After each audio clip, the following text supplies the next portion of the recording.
ప్రార్థన చేసుకుందాం. ప్రేమ కలిగిన తండ్రి, నీకు వందనాలు చెల్లిస్తున్నాం ప్రభా. మరో వారాన్ని మాకు ఇచ్చినందుకై వందనాలు చెల్లిస్తున్నాం ప్రభా. ఈ ఉదయకాల సమయంలో నీ సన్నిధికి మమ్మల్ని తీసుకొని వచ్చినందుకై వందనాలు ప్రభా. కొంత సమయము పాటల్లో మీ సన్నిధి ఉంచండి. నిన్ను ఆరాధించడానికి కావలసిన మాటలు దయచేయండి. వాక్య వర్తమానములు కూడా మాతో మాట్లాడండి ప్రభా.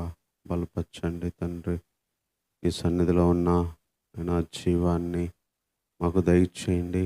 నీ సన్నిధిలో ఉన్న ఆ శక్తిని మాకు దయచేయండి. నీ సన్నిధిలో ఉన్న ఆ బలాన్ని మాకు దయచేయండి ప్రభా. మీరే కృప చూపించండి. ఈ సమయం అంతా మాకు దీవెనకరంగా చేయండి ప్రభా. నువ్వు ఎంత గొప్ప దేవుడవో, మా విషయంలో మీరు ఎంతగా కృప చూపించే దేవుడవో తెలుసుకొని నేను ఆరాధించడానికి కావలసిన మీ మాటలు దయచేయండి ప్రభా. ప్రతి విషయంలో మీరే కృప చూపించి ఈ సమయం అంతానైనా మీ చేతులకు అప్పగించుకుంటుండగా ప్రభా, మీ నామానికే మహిమ తెచ్చుకోమని ఈ ప్రార్థన మా రక్షకుడైన యేసుక్రీస్తు వారి నామంలో ప్రార్థించి వేడుకుంటున్నాము తండ్రి. ఆమేన్.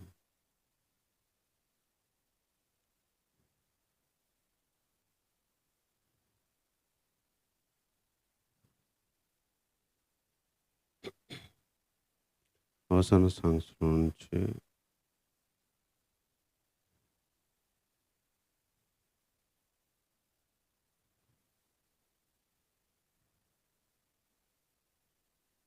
నూట 87వ పాట పాడుకుందాం. విజయశీలుడా నా ప్రాణ ప్రియుడా, కృతజ్ఞతతో నిన్ను స్తుతించెదను.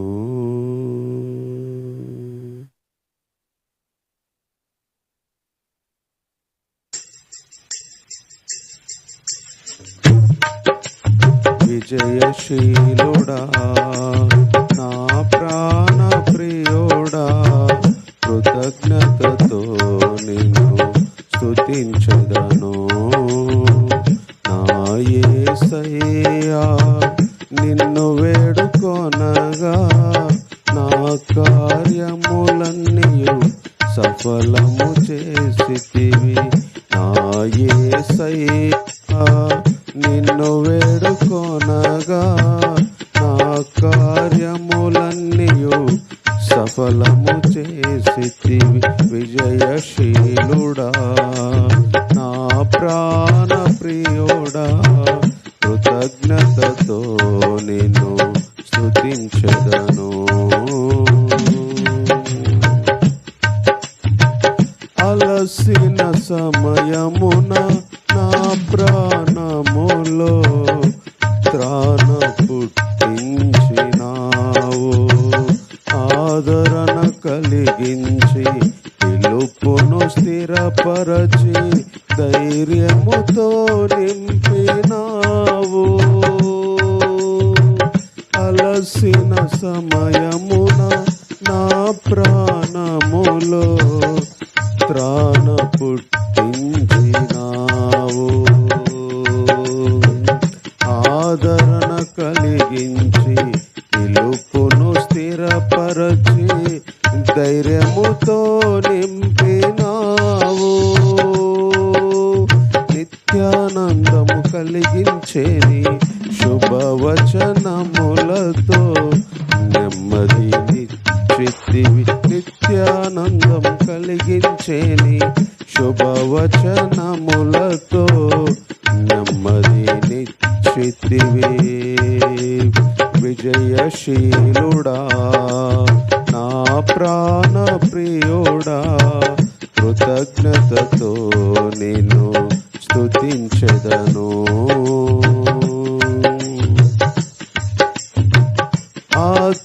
ఆశ్చర్యకరముగా నీ బాహువు చాపి విడుదల కలిగించినావు. అరణ్య మార్గమున విడువక తోడై విజయముతో నడిపినావు. ఆశ్చర్యకరముగా నీ బాహువు చాపి విడుదల కలిగించినావు.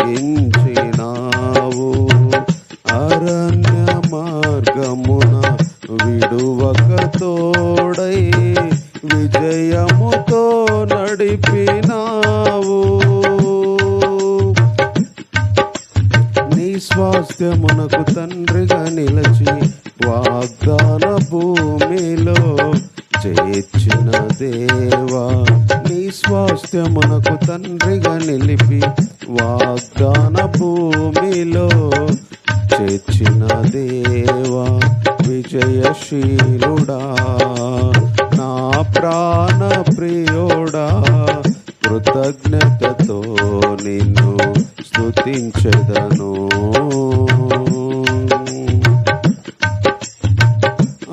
ఆరోగ్యకరమైన నీ రెక్కల నీడలో ఆశ్రయమిచ్చితివి నాకు. అక్షయుడా నా సంపూర్ణతకై మహిమాత్మతో నింపినావు. ఆరోగ్యకరమైన నీ రెక్కల నీడలో ఆశ్రయమిచ్చితివి నాకు. అక్షయుడా నా సంపూర్ణతకై మహిమాత్మతో నింపినావు. నిత్యము నీతో నేనుండుటకు నూతన యెరూషలేము నిర్మించుచున్నావు. నిత్యము నీతో నేనుండుటకు నూతన యెరూషలేము నిర్మించుచున్నావు. విజయశీలుడా నా ప్రాణ ప్రియుడా, కృతజ్ఞతతో నిన్ను స్తుతించెదను. నా యేసయ్యా నిన్ను వేడుకొనగా నా కార్యములన్నీయు సఫలము చేసితివి. నా యేసయ్యా నిన్ను వేడుకొనగా నా కార్యములన్నీయు సఫలము చేసితివి. విజయశీలుడా నా ప్రాణ ప్రియుడా, కృతజ్ఞతతో నిన్ను స్తుతించెదను.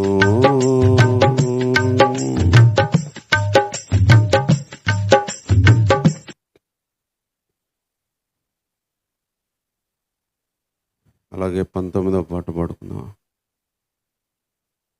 వందనము నీకే నా వందనము,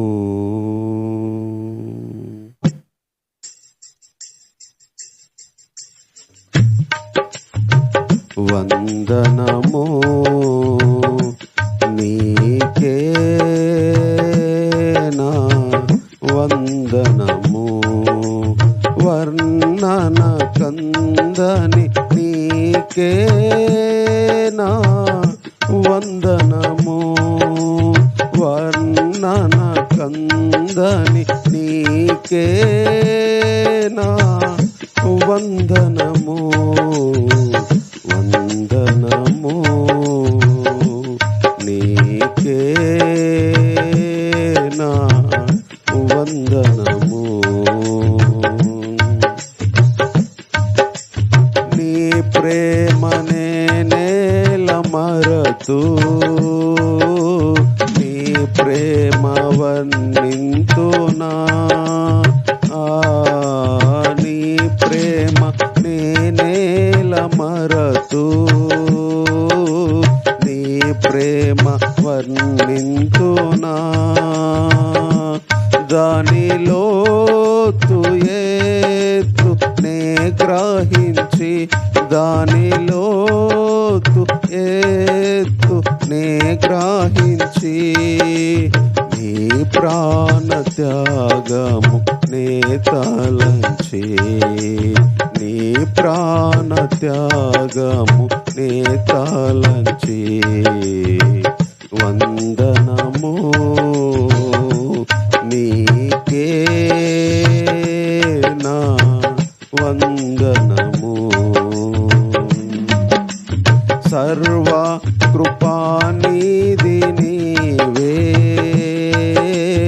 సర్వాధిపతియును నీవే, సర్వ కృపానిధి నీవే, సర్వాధిపతియును నీవే. సంఘానికి శిరస్సు నీవే, సంఘానికి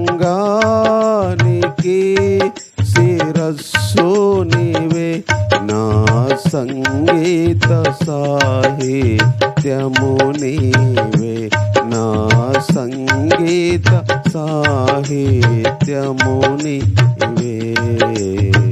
వందనము నీకే నా వందనము. పరిశుద్ధమైన నీ నామం పరిమళ తైలము వాలే, పరిశుద్ధమైన నీ నామం పరిమళ తైలము వాలే, పరము నుండి పోయబడి, పరము నుండి పోయబడి, పరవశించి నేను పాడెదను, పరవశించి నేను పాడెదను. వందనము నీకే నా వందనము. మృతి వచ్చెనే ఒకని నుండి, కృప వచ్చెనే నీలో నుండి, మృతి వచ్చెనే ఒకని నుండి, కృప వచ్చెనే నీలో నుండి, కృషి లేక నీ కృప రక్షించెను, కృషి లేక నీ కృప రక్షించెను. కృతజ్ఞతార్పణ అర్పింతును, కృతజ్ఞతార్పణ అర్పింతును. వందనము నీకే నా వందనము. తండ్రి అయినా దేవునికే, కుమారుడైనా దేవునికే, తండ్రి అయినా దేవునికే, కుమారుడైనా దేవునికే, పరిశుద్ధాత్మ దేవునికే, పరిశుద్ధాత్మ దేవునికే. వందన వందన వందనము, వందన వందన వందనము, వందనము నీకే నా వందనము. వందనము నీకే నా వందనము. వర్ణన కందని నీకే నా వందనము, వర్ణన కందని నీకే నా వందనము. వందనము నీకే నా వందనము వందనము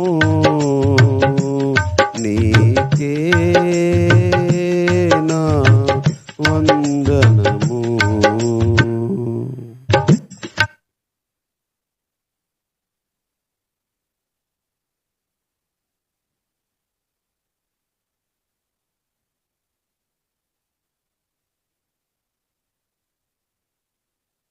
బహు సౌందర్య సియోనులో స్తుతి సింహాసనాసీనుడా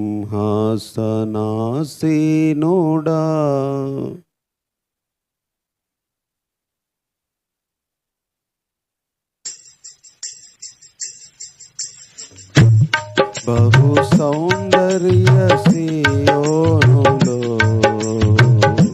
స్తుతి సింహాసనాసీనుడా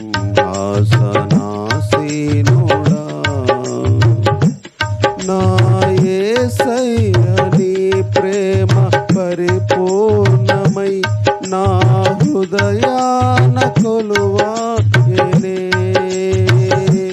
నన్ను జీవింపనీవే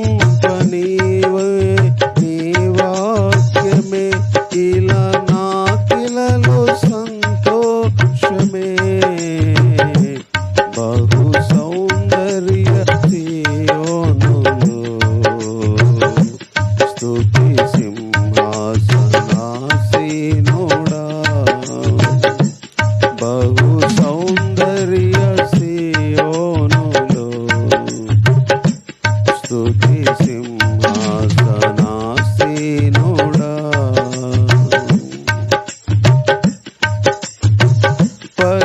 పరిశుద్ధతలో మహనీయుడవు నీ వంటి దేవుడు యమున లేడు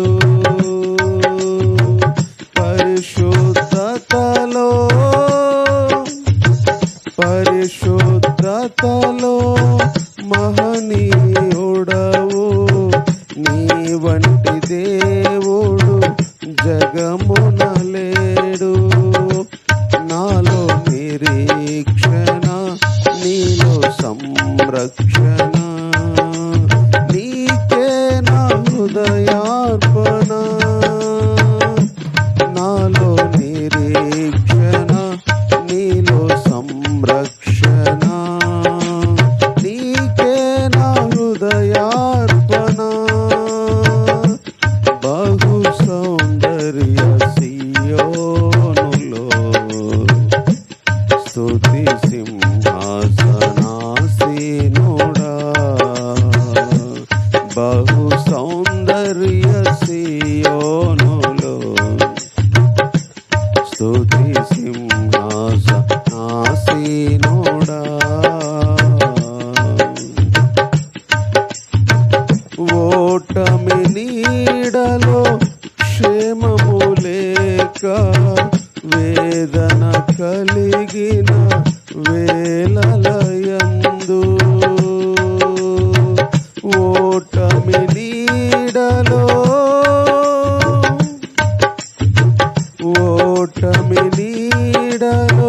క్షేమము లేక వేదన కలిగిన వేళలయందు నీవు చూపించిన నీ వాత్సల్యమే నా హృదయాన నవ జ్ఞాపిక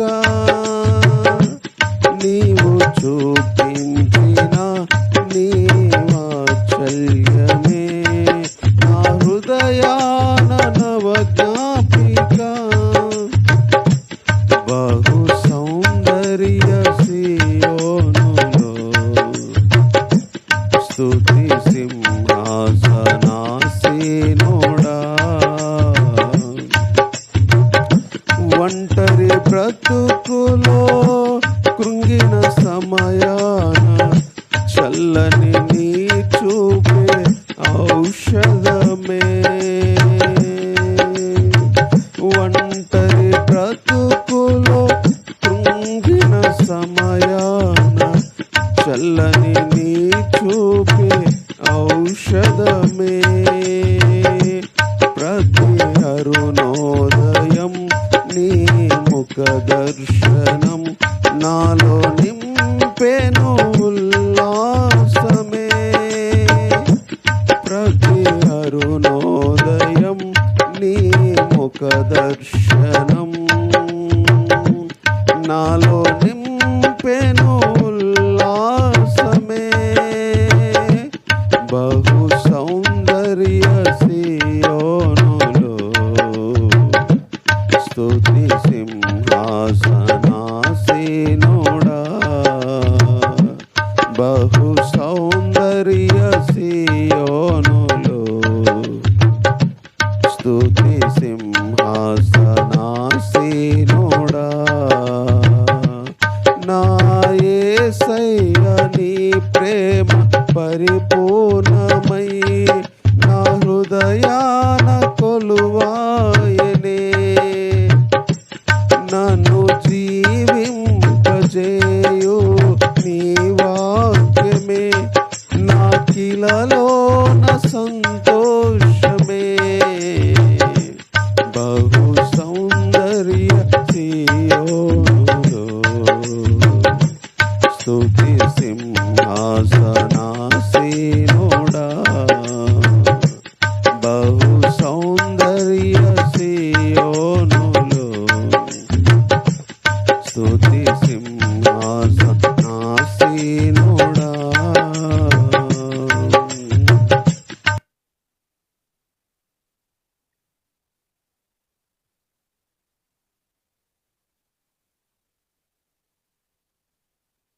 వాక్యం చదువుకుందాం. యోహాను సువార్త 8వ అధ్యాయం. యోహాను సువార్త 8వ అధ్యాయము 1వ వచనాన్ని చదువుకుందాం. యేసు ఒలీవల కొండకు వెళ్ళెను. తెల్లవారుగానే యేసు తిరిగి దేవాలయంలోనికి రాగా ప్రజలందరూ ఆయన యొద్దకు కూడి వచ్చిరి. గనుక ఆయన కూర్చుండి వారికి బోధించుచుండెను. శాస్త్రులు పరిసయ్యులు వ్యభిచారమందు పట్టబడిన ఒక స్త్రీని తీసుకొనొచ్చి ఆమెను మధ్యన నిలవబెట్టి, బోధకుడా, ఈ స్త్రీ వ్యభిచారము చేయుచుండగా పట్టబడెను. అట్టి వారిని రాళ్ళు రువి ధర్మశాస్త్రంలో మోషే మనకు ఆజ్ఞాపించెను కదా, అయినను నీవేమి చెప్పుచున్నావని ఆయన్ను అడిగిరి. చదువుకున్న ఈ మాటల్లో యేసుప్రభు మరి రాత్రిపూట ఒలీవల కొండకెళ్తాడు. తెల్లవారుగానే దేవాలయంలోనికి వచ్చాడు. అప్పుడు ప్రజలందరూ దేవాలయంలో ఆయన దగ్గరికి వస్తే యేసుప్రభు కూర్చొని వాళ్ళకి బోధిస్తూ ఉన్నాడు. ప్రజలందరూ వింటున్నారు. ప్రభువు కూర్చొని దేవాలయంలో బోధిస్తూ ఉన్నాడు. యేసుప్రభు బోధిస్తున్న టైంలో ఈ శాస్త్రులు పరిసయ్యులు, అంటే అప్పుడు ధర్మశాస్త్రాన్ని బోధించే వాళ్ళు, దేవుని నమ్మిన పరిసయ్యులు, ధర్మశాస్త్రాన్ని పాటించే ఈ పరిసయ్యులు ఒక పని చేశారు. అదేంటంటే ఒక స్త్రీని పట్టుకొని వచ్చారు. వ్యభిచారమందు పట్టబడిన ఒక స్త్రీ, అంటే రెడ్ హ్యాండెడ్గా ఒక స్త్రీని వ్యభిచారం చేస్తుంటే పట్టుకొని వచ్చారు. యేసుప్రభు దగ్గరికి తీసుకొని వచ్చారు. యేసుప్రభు తీసుకొని వచ్చి యేసుప్రభు మధ్యలో ఆమె నిలబెట్టారు. అప్పుడు యేసుప్రభుని అడుగుతున్నారు, అయ్యా, మరి ఈ స్త్రీ వ్యభిచారం చేస్తుంటే పట్టబడింది, అట్టి వారిని మరి రాళ్లతో కొట్టి చంపాలని ధర్మశాస్త్రంలో ఉంది కదా, మోషే మనకు చెప్పాడు కదా, మరి నువ్వేం చెప్తావు అని యేసుప్రభువును శోధిస్తూ అడిగారు. అంటే యేసుప్రభుని ఎలాగైనా ఏదైనా తప్పు చెప్తే దొరికితే చంపాలనో పట్టుకోవాలనో వీళ్ళు చూస్తున్నారు. మరి ధర్మశాస్త్రంలో మనకి ఇట్లా ఉంది, వాక్యంలో మనకి ఇలా ఉంది, వ్యభిచారం చేస్తూ పట్టబడితే దొరికితే ఆ స్త్రీని రాళ్లతో కొట్టి చంపాలి అని దేవాలయంలో ప్రభువు బోధిస్తూ ఉంటే మధ్యలోకి తీసుకొని వచ్చి ఆయన దగ్గర కూర్చోండబెట్టి ఆయన కూర్చున్న టైంలో ఆమెను నిలవబెట్టి యేసుప్రభువును ఈ ప్రశ్న వాళ్ళు అడిగారు. ఇది ఇక్కడ జరిగిన విషయం. ఈమె వ్యభిచారం చేస్తుంటే పట్టబడింది. చేయుచుండగా అంటే చేసేటప్పుడే పట్టుకున్నారు వీళ్ళు. చేసే వ్యక్తినే పట్టుకున్నారు. అది చూసిన వాళ్ళు కూడా సాక్ష్యంగా వచ్చారు. ఎందుకంటే ఇద్దరు ముగ్గురు సాక్షులు ఉంటే ఆ వ్యక్తిని రాళ్లతో కొట్టి చంపొచ్చు. అందుకనే బహుశా వీళ్ళు చూసిన ఆ వ్యక్తులను కూడా తీసుకొని వచ్చి ఉండొచ్చు. వీళ్ళందరూ ఆమెను చేస్తుంటే పట్టుకొని వచ్చారు. అప్పుడు యేసుప్రభువును అడుగుతున్నారు, మరి రాళ్ళతో కొట్టి చంపమని మోషేకు దేవుడు చెప్పాడు కదా, మరి నువ్వైతే ఏం చేస్తావు, ఏం చేయాలి అని యేసుప్రభువును శోధిస్తూ వీళ్ళు అడిగారు. ఆయన మీద నేరం మోపాలని ఆయన శోధిస్తూ అడిగారు. అంటే యేసుప్రభు ఏదన్నా తప్పు చెప్తే ఆయన దొరుకుతాడు మనకి అని చెప్పి అడుగుతుంటే యేసుప్రభు ఏం మాట్లాడలా. యేసుప్రభు వంగి నేల మీద ఇట్లా వేలుతో ఏదో రాసుకుంటున్నాడు. వీళ్ళు అడుగుతుంటే యేసుప్రభు వంగి నేల మీద ఏదో రాస్తున్నాడంట. అప్పుడు ఆయన్ను వాళ్ళు పట్టు వదలకుండా అడుగుతున్నారు, ఏదో ఒకటి చెప్పు, ఏం చేయాలి ఏం చేయాలని. యేసుప్రభు నోట్లో నుంచేమో ఒక్క మాట రాలేదు. ఏదో రాసుకుంటున్నాడు, తల వంగి నేలకు వంగి వ్రేలుతో ఏదో రాస్తా ఉన్నాడంట. రాసింది ఏదో మనకు తెలియదు కానీ వీళ్ళు పట్టు వదలకుండా అడుగుతున్నారు, ఏదో ఒకటి చెప్పు ఏదో ఒకటి చెప్పు అని. అప్పుడు యేసుప్రభు తల ఎత్తి చూచి వాళ్ళతో ఒక్కటే ఒక మాట అన్నాడు, మీలో పాపము లేనివాడు మొట్టమొదట ఆమె మీద రాయి వేయవచ్చునని వారితో చెప్పి మరలా వంగి నేల మీద ఏమో రాయిచున్నాడంట. యేసుప్రభు తలెత్తి ఒక మాట చెప్పాడు, సరే పట్టుకొని వచ్చారు కదా, మీలో పాపం లేనివాడు ఎవడైనా ఉంటే ఆమె మీద మొట్టమొదటిగా రాయి వేయండి అన్నాడు. వీళ్ళు అడిగింది ఏంటి? వ్యభిచారం చేస్తూ దొరికితే రాళ్లతో కొట్టాలని వాక్యంలో ఉంది కదా, మోషే రాసిచ్చాడు కదా, నువ్వేం చెప్తావంటే యేసుప్రభు ఏం మాట్లాడలా. ఏదో రాసుకుంటా ఒక్కసారి మళ్ళీ వీళ్ళు అడుగుతూ ఉంటే తలెత్తి మీలో పాపము లేదు అని అనుకుంటే వాళ్ళు మొట్టమొదట ఆమె మీద రాయేయమన్నాడు. మళ్ళీ వంగి రాసుకుంటున్నాడు వేలుతో. వారు ఆ మాట విని, అంటే పాపం లేనోడు ఎవడన్నా ఉంటే ఆమె మీద ఫస్ట్ రాయేయమంటే, ఆ మాట విని పెద్దవారు మొదలుకొని చిన్నవారు వరకు ఒకని వెంట ఒకడు బయటికి వెళ్ళిపోయారంట. ఆ మాట అడగగానే పెద్దవాళ్ళు మొదలుకొని చిన్నవారి వరకు అందరు వెళ్ళిపోయారంట. అప్పుడు యేసుప్రభు ఒక్కడే మిగిలాడంట. ఆ స్త్రీ మధ్యలో ఉంది. దేవాలయంలో ఆయన బోధ వింటున్న వాళ్ళు కూడా వెళ్ళిపోయారు. యేసుప్రభు, ఆ స్త్రీ.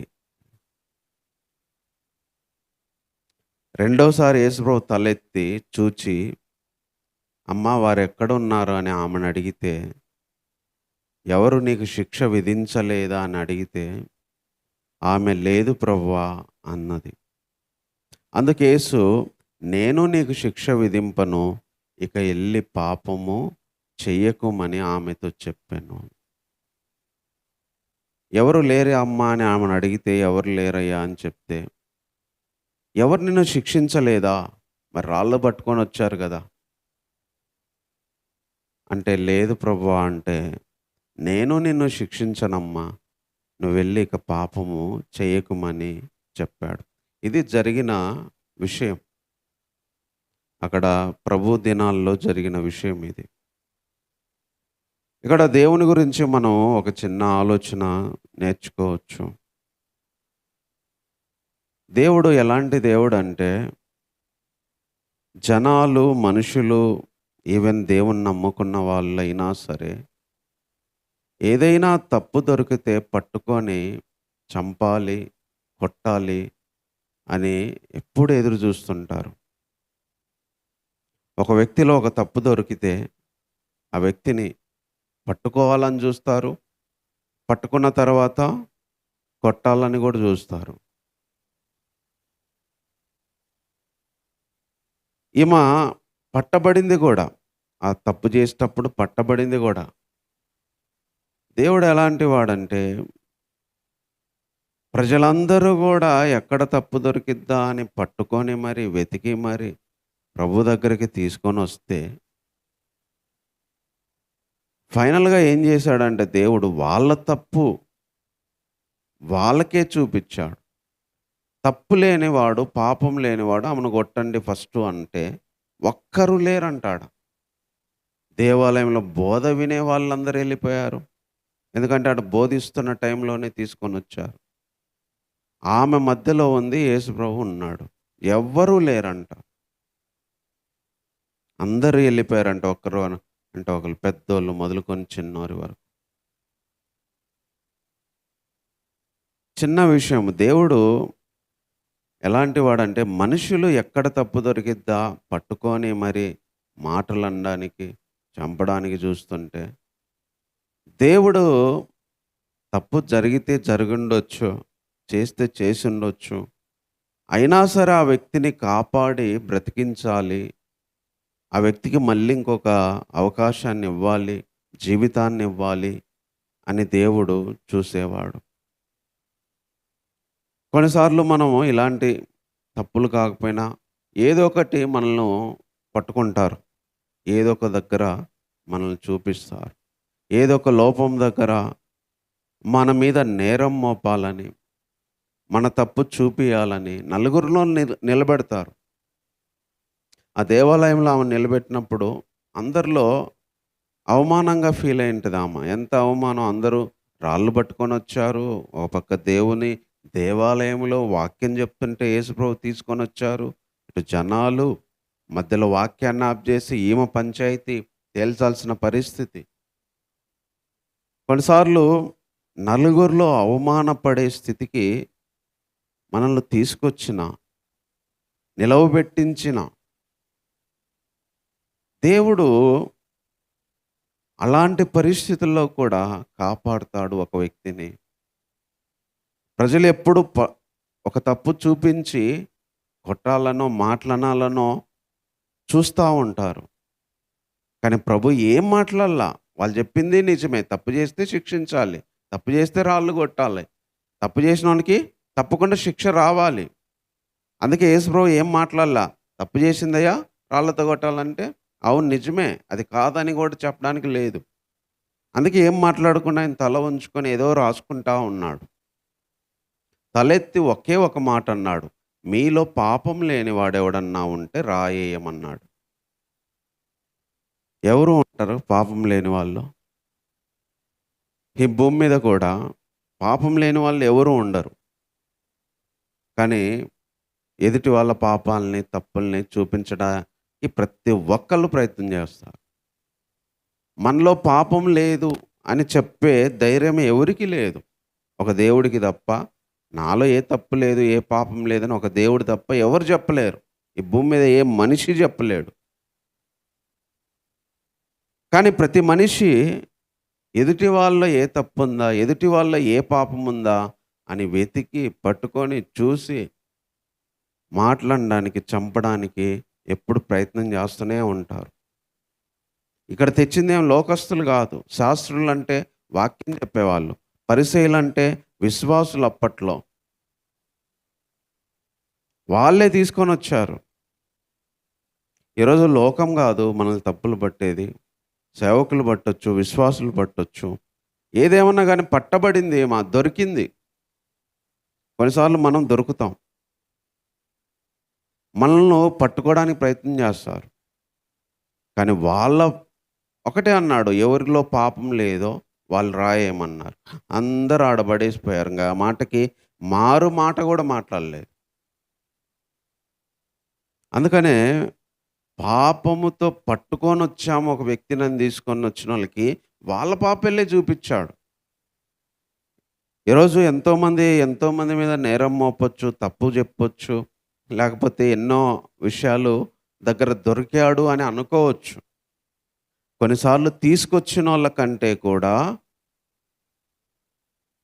తీసుకొని రాబడినోళ్ళ కంటే కూడా తీసుకొచ్చినోళ్ళే తలదించుకొని పోయేటట్టు చేశాడు. ఇక్కడ ఆ స్త్రీ తలదించుకోవాలి మామూలుగా. కానీ లాస్ట్‌కొచ్చేసరికి వాళ్ళు తలదించుకొని పోయారు. మామూలుగా అయితే తప్పు చేసింది ఆమె తలదించుకోవాలి. కానీ యేసు ప్రభు ఆమెను తలెత్తుకొని పోయేటట్టు చేశాడు. మిగతాళ్ళందరూ తలదించుకొని, పట్టుకొనొచ్చినోళ్ళందరూ తలదించుకొని పోయేటట్టు చేశాడు. ఎందుకంటే మీలో పాపం లేనివాడెవడైనా ముందు రాయేయమంటే ఎవ్వరు వేయలేక ఆ రాళ్ళు ఆడ పడేసి వెళ్ళిపోయారు. ఒకరంటే ఒకరు మొత్తం వెళ్ళిపోయారు. అప్పటిదాకేమో రాళ్ళతో పట్టుకొనొచ్చి దొరికిందయ్యా, చంపమన్నారు కదా, చంపాలని కేకలేసుకుంటా ప్రభువును వదలకుండా అడుగుతున్నారు. అలాంటోళ్ళ నోళ్ళు మూయించి, ఆ రాళ్ళు ఆడబడేటట్టు చేసి, ఆమెను ఒక్క మాట అనకుండా చేసి పంపించాడు. ఈరోజు దేవుడిచ్చిన మాట ఒక్కటే. ఈరోజు కొన్నిసార్లు మనల్ని నలుగురిలో నిలబెట్టి తలదించుకునే పరిస్థితికి తీసుకొచ్చి, కొన్నిసార్లు మనం పట్టబడొచ్చు ఈమెలాగే. కొన్నిసార్లు మన మీద ఇలాంటివి పెట్టి నిలబెట్టొచ్చు, నలుగురిలో, సమాజంలో నిలబెట్టొచ్చు, సంఘంలో నిలబెట్టొచ్చు. కానీ దేవుడు ఎలాంటి వాడో తెలుసా? ఎవరైతే నిలబెట్టారో వాళ్ళ తలదించుకొని పోయేటట్టు చేసి, ఆ నిలబెట్టిన తీసుకొని వచ్చిన వాళ్ళతో దేవుడు ఉండేవాడు. చివరికి ఆ స్త్రీతో మాట్లాడిండు, అమ్మా ఎవరు నీకు శిక్షించలేదా? నేనిది శిక్ష విధించాను. అందుకనే తప్పులు చేయకుండా ఎవరు ఉండం. ప్రతి మనిషిలో ఏదో ఒకటి లోపం ఉంటుంది. కొన్నిసార్లు మనం తప్పులు చేస్తాం, కొన్ని తప్పుల వల్ల పట్టబడతాం, కొన్ని చేయడం వల్ల అంటారు ఏమో చేసిన దాన్ని బట్టే పట్టబడింది. కొన్నిసార్లు మనం చేసిన దాన్ని బట్టి పట్టబడిన అన్నా ఆమెనేం దేవుడు సపోర్ట్ చేయలే, వ్యభిచారం చేయమ్మా అది మంచిదని ఏం చెప్పలే ఆమెకి. కొన్నిసార్లు అట్లా పట్టబడిన ఆ స్థితికి మనం వచ్చినా, తెలిసి చేసినా తెలియక చేసినా, మనము ఆ స్థితికి వచ్చినా, ఆ నలుగురిలో నిలబడే స్థితికి వచ్చినా, ఏమి చేయలేని స్థితికి వచ్చినా, ఆ పట్టబడిన స్థితికి వచ్చినా ప్రభువు తప్పిస్తాడు. అక్కడి నుంచి దేవుడు నడిపిస్తాడు. అక్కడి నుంచి ఆమెను విడిపించినట్టుగానే మనల్ని విడిపిస్తాడు. అదే దేవుడు ఈరోజు మనకిస్తున్న మాట. కొన్నిసార్లు మన తప్పును చూపించి నలుగురిలో మనల్ని శిక్షించడానికి ప్రజలు ఎప్పుడు చూస్తుంటారు. కానీ దేవుడు మాత్రం ఆ శిక్షించడానికి వచ్చిన వాళ్ళని, ఆ కొట్టడానికి వచ్చిన వాళ్ళని తప్పించి మళ్ళీ మనం బ్రతకడానికి దేవుడు అవకాశం ఇస్తాడు. మళ్ళీ మనము ముందుకెళ్ళడానికి అవకాశం ఇస్తాడు. అవకాశం ఇస్తాడని మనం తప్పు చేయడం కాదు. కొన్నిసార్లు ఎందుకు జరిగిద్దో, ఏం జరిగిద్దో తెలియదు. కొన్నిసార్లు మనము పట్టబడవచ్చు, అనిపించుకోవచ్చు, లేకపోతే ఆ స్థితిలో నిలబడవచ్చు. కానీ దేవుడు అలాంటి పరిస్థితిలో ఈ స్త్రీకి సహాయపడినట్టుగా మనకు సహాయపడగలడు. అందుకే కొన్నిసార్లు తలదించుకునే పరిస్థితులు వచ్చినా, నలుగురిలో నిలబడే పరిస్థితి వచ్చినా, అవమానకరమైన పరిస్థితి వచ్చినా, మన మీదికి ఎంతమంది లేసి మన చుట్టూ నిలబడినా ఆ స్త్రీని తప్పించినట్టు దేవుడు తప్పిస్తాడు. జనాలందరూ పోయారు, యేసు ప్రభువు ఆమె ఉన్నారు. కొట్టడానికి వచ్చిన వాళ్ళందరూ వెళ్ళిపోయారు, ప్రభువు ఆమె ఉన్నాడు. ప్రభు ఏమన్నా అన్నాడు ఆమెని? ఏమనలేదు. ఏమనలేదంటే ఏమి తప్పు చేయకుండా ఉన్నదా? తప్పు చేయలేదని ఏమనకుండా ఉండలేదు. తప్పు చేసినా కూడా ఆయన శిక్షించే అధికారం ఉంది. యేసుప్రభు రాళ్ళతో కొట్టే శక్తి ఉంది, ఆయనలో పాపం లేదు. అయినా ఆమె నేను కూడా నిన్నేమనలేమ్మా, ఎల్లు అన్నాడు. వెళ్ళి ఇంకా పాపం చేయగాకు అని. ఒకరోజు మనం దేవుని దగ్గర నిలబడినప్పుడు, నిజమే ప్రభా, వాళ్ళు నన్నేమో అన్యాయంగా తీసుకురాలా, నేను తప్పు చేశా, దొరికా, తీసుకొచ్చారు. వాళ్ళనంటే పంపించావు. మరి నువ్వన్నా నన్ను శిక్షించాలి. కానీ నువ్వు గూడా నన్ను వదిలేసావు ప్రభువా. నిజంగా నువ్వు దేవుడివి అని ఆ రోజు నుంచి ఆమె మారిపోయి ఉండొచ్చు. అందరైతే రాళ్ళతో కొట్టాలని చూశారయ్యా. నా తప్పు నలుగురిలో చూపించి అవమానించాలని చూశారు. కానీ నలుగురిలో నన్ను కాపాడావు. ఆ నలుగురు కొట్టడానికి వచ్చినోళ్ళనే పోయేటట్టు చేశావు. వాళ్ళే నీ నుంచి దూరంగా వెళ్ళిపోయేటట్టు చేశావు. నన్నైతే నీ దగ్గర ఉండేటట్టు చేశావు అని ఆ రోజు ఆమె హృదయం మారిపోయి ఉంటది. ఇలా ఒక దేవుడే కదా చేసేది. ఇలా చేసిన నీకు నేను ఏమి ఇవ్వగలనని ఆమె దేవుని నిజంగా ఎంత మనస్ఫూర్తిగా ఆమె మొక్కింటదో, ఆరాధించింటదో, ప్రభు మీద ఎంత ప్రేమ ఆమెకు వచ్చింటదో ఆ సంఘటన ద్వారా. ఈరోజు ఎవరో మనల్ని అనాల్సిన అవసరం లేదు. దేవుడే శిక్షించేది. దేవుడే మన తప్పు చూపించి ఏదైనా అనే అధికారం ఆయనకే ఉంది. తప్పించే అధికారం ఆయనకే ఉంది. వదిలేసే అవకాశం ఆయనకే ఉంది. కొట్టే అవకాశం ఆయనకే ఉంది. అందుకే దేవుని దగ్గర మనం నిలబడినప్పుడు మనమేం మంచోళ్ళమని ఆయన వదిలేయడు. ఒకవేళ తప్పులు చేసినా కూడా, ఆ స్థితికి వచ్చినా కూడా ఈమెను ఎలా వదిలేశాడో మనల్ని కూడా వదిలేయగలడు. మనల్ని క్షమించగలడు. అందుకే సిలువలో ఆయన మరణించి మనల్ని విడిపించాడు. కాబట్టి ఈ విషయాన్ని బట్టి చిన్న ప్రార్థన చేసుకున్న ఆరాధన చేద్దాం. నిజంగా ఇలాంటి దేవుడు ఈరోజు మనకున్నాడు. ప్రజలు ఎప్పుడు మన తప్పును చూపించి నలుగురిలో నిలబెట్టి అవమానించి, ఆ రోజైతే వాళ్ళు రాళ్లతో కొట్టారు, ఈరోజైతే మాటలతో కొట్టాలని చూస్తారు. ఎంత భక్తులైనా, సేవకులైనా, విశ్వాసులైనా ఎక్కడ తప్పు దొరికితే అక్కడ అనాలని చూస్తూ ఉంటారు. వాక్యంలో ఇలా ఉంది కదా, ఇలా చేయకూడదు కదా అని చెప్పి మరీ మనల్ని చంపడానికి చూస్తారు. మనల్ని అవమానించడానికి చూస్తారు. మనల్ని పట్టుకున్నాము, తప్పు చూపించాము అని వాళ్ళు సంతోషిస్తారు. కానీ సంతోషకరమైన మాట ఏందో తెలుసా? నిజమే, అవును చేశా, నాదే తప్పు, వాళ్ళు చెప్పింది నిజమే, పట్టబడ్డాను, అయినా కూడా దేవుడు ఆ స్త్రీని విడిపించినట్టు, కాపాడినట్టు ఈరోజు మనల్ని కాపాడగలడు. ఆ స్త్రీని తప్పించినట్టు మనల్ని తప్పించగలడు. ఆ కొట్టడానికి వచ్చిన వాళ్ళ నోళ్ళు మూయించాడు. కొట్టడానికి వచ్చిన వాళ్ళు తలదించుకొని పోయేటట్టు చేశారు. ఏ రాళ్ళైతే తీసుకొని వచ్చారో అదే రాళ్ళు అక్కడ పడేసిపోయారు. ఇలాంటి గొప్ప దేవుడు ఉన్నాడు. అందుకే జనాలు ఏమన్నా, లోకం ఏమన్నా, ప్రపంచం ఏమనుకుంటున్నా కాదు, యేసు ప్రభు మనల్ని శిక్షిస్తాడా? దేవుడు మనల్ని అంటాడా? అందరు అవమానించడానికి చూశారు, ప్రభు కాపాడడానికి చూశాడు. అందరూ కొట్టాలని చూశాడు, ప్రభు తప్పించాలని చూశాడు. అదే మనిషికి దేవునికి తేడా. అదే దేవుని ప్రేమ మనిషి ప్రేమకి తేడా. దేవుని ప్రేమ అదే. ఈరోజు అలాంటి దేవుడు మనకున్నాడు. కొన్నిసార్లు ఇలాంటి స్థితికే మనల్ని తీసుకొని రావచ్చు. కొన్నిసార్లు మనం చేసిన తప్పులే నలుగురిలో పట్టబడేటట్లు, నలుగురిలో అనిపించుకునేటట్టు, నలుగురిలో నిలబడేటట్టు చేయొచ్చు. ఆమె కూడా అయిపోయింది అనుకుని ఉంటుంది, నేను దొరికా, ఇంక వీళ్ళు నన్ను వదిలిపెట్టరు, ఇంతమంది వచ్చారు. ఆమె కనీసం బతికిద్దని కూడా అనుకొని ఉండకపోవచ్చు. రెడ్ హ్యాండెడ్గా దొరికాను, ఇంక అయిపోయింది ఈసారికి నా జీవితము, ఇంకా నన్ను వదిలిపెట్టారు, మందిరానికి తీసుకెళ్ళారు, యేసు ప్రభు కూడా శిక్షిస్తాడు అని అనుకున్నదేమో ఆమె. ఎందుకంటే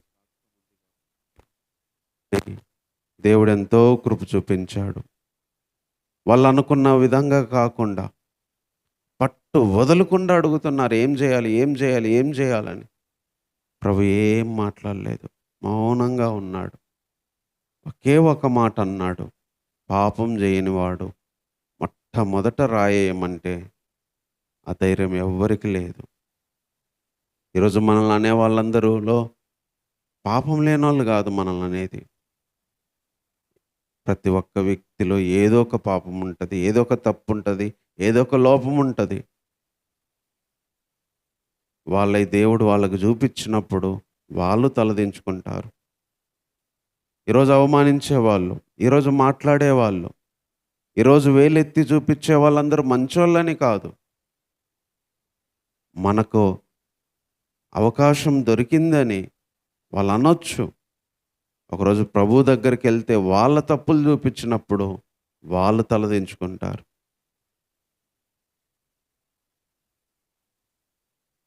దేవుడు కాపాడుతాడు. దేవుడు శిక్షించాడు.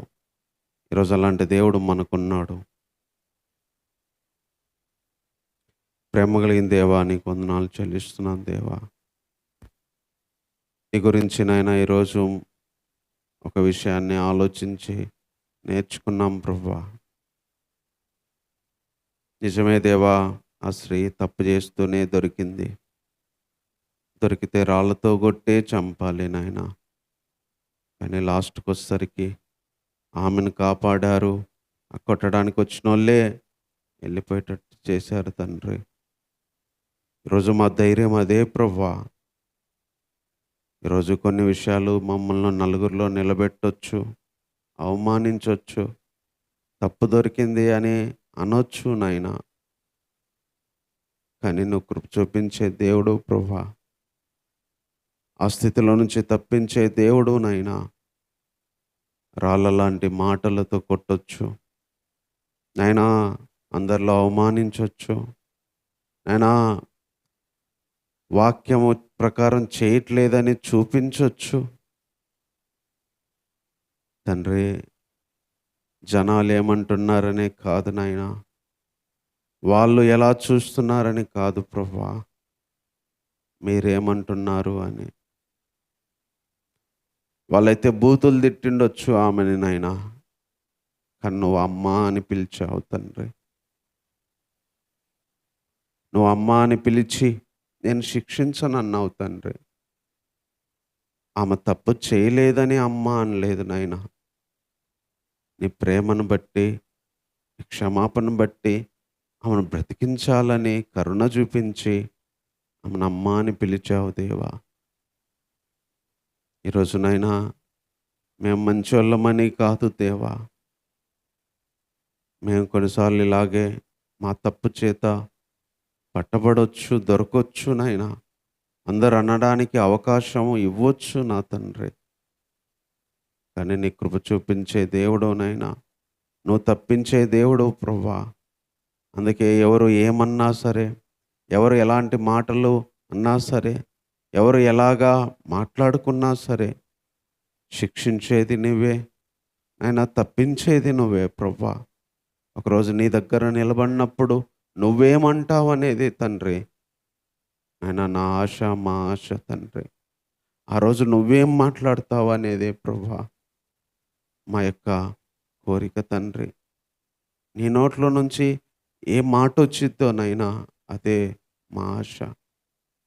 ఆ రోజైతే అమ్మను అమ్మా అని పిలిచి, నేను నిన్ను ఏమనను, శిక్షించను, ఇంక వెళ్ళి పాపం చేయకమన్నావు ప్రభువా. అలాగే తండ్రి మమ్మల్ని కూడా మీరు తప్పిస్తారని, కరుణ చూపించి కాపాడతారని, క్షమాపణ ఇస్తారని, కృప చూపిస్తారని నమ్ముతూ నేను స్తుతిస్తున్నాం తండ్రి. అయా, అందరూ పట్టుకోవాలని చూసినా సరే ఒక వ్యక్తి కాపాడడానికి ప్రయత్నం చేస్తారు. అది మీరే నాయనా. అలాంటి దేవుడు మాకున్నందుకై వందనాలు చెల్లిస్తున్నాం తండ్రి. ఇంత గొప్ప దేవునికి మేము ఏమిచ్చి నీ రుణాన్ని తీర్చుకోగలం దేవా. అందుకనే ఎవరూ లేకపోయినా సరే దేవా, మనుషులందరూ పట్టుకోవడానికే చూసిన తండ్రి, ఒక వ్యక్తితో నువ్వు ఉంటే అంతకంటే గొప్ప ధైర్యం, ఆనందం ఏమీ లేదు నాయనా. అనని వాళ్ళు నైనా ఎవరు ఉండకపోవచ్చు నాయనా, కానీ ఒక్క మాట కూడా అనకుండా మమ్మల్ని కాపాడే దేవుడో నువ్వు ఉన్నావు ప్రభా. అవమానకరమైన స్థితి నుంచి తప్పించే దేవుడు నువ్వు ఉన్నావు ప్రభా. అలాంటి దేవునికి మేము ఏమిచ్చి నీ రుణాన్ని తీర్చుకోగలం ప్రభా? ఏమిచ్చి నీ రుణాన్ని తీర్చుకోలేక ఈ దీనస్తుతి ఆరాధన మా రక్షకుడైన యేసుక్రీస్తు వారి నామంలోనే సమర్పిస్తున్నాము తండ్రి. ఆమేన్.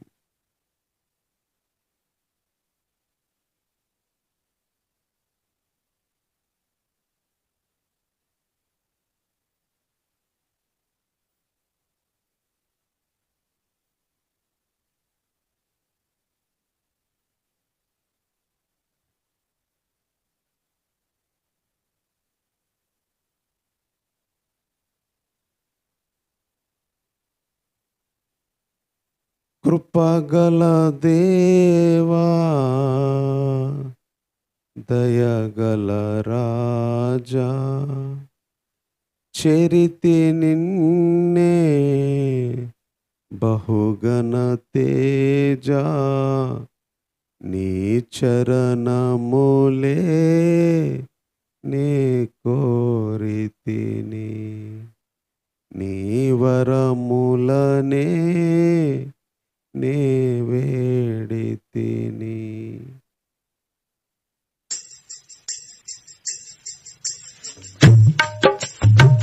కృపగల దేవా, రాజా, చేరితి నిన్నే బహుగణ తేజ, నీ చరణములే నే కోరితిని, నీ వరములనే నే వేడితిని. సర్వాధికారి నీవే దేవా, నా సహకారి నీవే ప్రభువా, నా కోరికలే సఫలము చేసి ఆలోచనలే నెరవేర్చితివి. అర్పించెదను నా సర్వమును నీకే దేవా, ఆరాధించి ఆనందించెద నీలో దేవా. అర్పించెదను నా సర్వమును నీకే దేవా, ఆరాధించి ఆనందించెద నీలో దేవా. త్రోవను చూపే తారవు నీవే, గమ్యము చేర్చే సారథి నీవే. త్రోవను చూపే సారథి నీవే, గమ్యము చేర్చే తారవు నీవే. జీవనయాత్ర శుభప్రదమాయే, నా ప్రతి ప్రార్థన పరిమళమాయే. నీ ఉదయ కాంతిలో నన్ను నడుపుము, నా హృదిని నీ శాంతితో నింపుము. నీ ఉదయ కాంతిలో నన్ను నడుపుము, నా హృదిని నీ శాంతితో నడుపుము.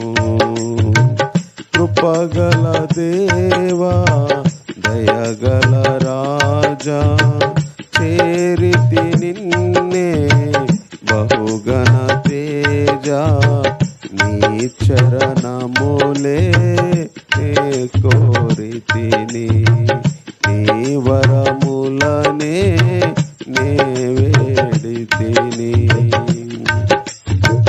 కృప చూపి నన్ను అభిషేకించి వాగ్దానములు నెరవేర్చినావే. కృప చూపి నన్ను అభిషేకించి వాగ్దానములు నెరవేర్చినావే. బహువింతగా నన్ను ప్రేమించినావే, బలమైన జనముగా నన్ను మార్చినావే.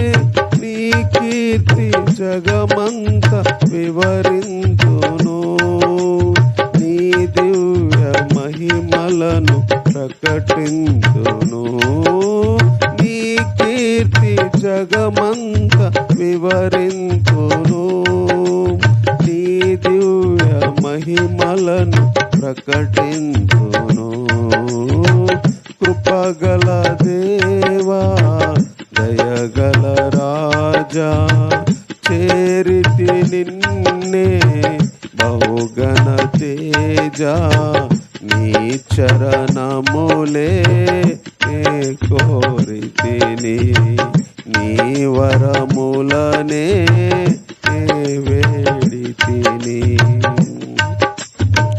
నా యేసు రాజా, వరుడైన దేవా, మేఘాల మీద దిగివచ్చు వేళ. నా యేసు రాజా, వరుడైన దేవా, మేఘాల మీద దిగివచ్చు వేళ. ఆకాశ వీధిలో కమనీయ కాంతిలో ప్రియమైన సంగమై నిన్ను చేరెదను. నిలిచెదను నీతోనే సియోనులో, జీవింతు నీలోనే యుగ యుగములో. నిలిచెదను నీతోనే సియోనులో, జీవింతు నీలోనే యుగ యుగములో. కృపగల దేవా, దయగల రాజా, చేరితి నిన్నే బహుగణ తేజ. నీ చరణములే వేడితిని, నీ వరములనే వేడితిని. సర్వాధికారి నీవే దేవా, నా సహకారి నీవే ప్రభువా. నా కోరికలే సఫలము చేసి, ఆలోచనలే నెరవేర్చితివి. అర్పించెదను నా సర్వమును నీకే దేవా, ఆరాధించి ఆనందించెద నీలో దేవా. అర్పించెదను నా సర్వమును నీకే దేవా, ఆరాధించి ఆనందించు నీలో దేవా.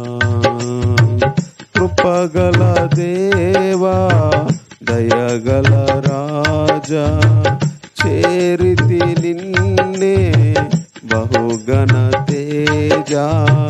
నీ పాదములే కోరితిని, నీ వరములనే వేడితిని.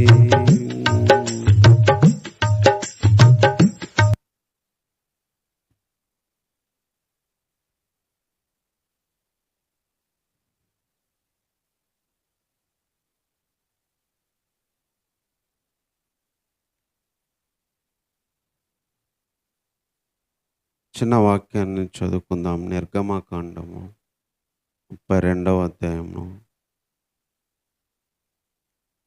మోషే కొండ దిగకుండా తడువు చేయుట ప్రజలు చూచినప్పుడు ఆ ప్రజలు అహరోనొద్దకు కూడి వచ్చి, లెమ్ము, మా ముందర నడుచుటకు ఒక దేవతను మా కొరకు చేయుము. ఐగుప్తులో నుండి మమ్మను రప్పించిన ఆ మోషే అనేవాడు ఏ మాయనో మాకు తెలియదని అతనితో చెప్పారు. ఇక్కడ నిర్గమకాండము ఈ 32వ అధ్యాయంలో ఇశ్రాయేల్ ప్రజల ఐగుప్తులో నుంచి వస్తున్న టైంలో బయలుదేరి వచ్చారు. మధ్యలోకి వచ్చిన తర్వాత సీనాయి కొండ మీద మరి దేవుడు మోషేతో మాట్లాడాలని పిలిస్తే కొండ ఎక్కాడు. దాదాపు 40 రోజులు కొండ మీద ఉన్నాడు. అప్పుడు ఇంకా కొండ దిగలేదు. 40 రోజులైంది. ప్రజలు అప్పుడు మోషే ఇంకా దిగకపోయేసరికి అహరోను దగ్గరకొచ్చి,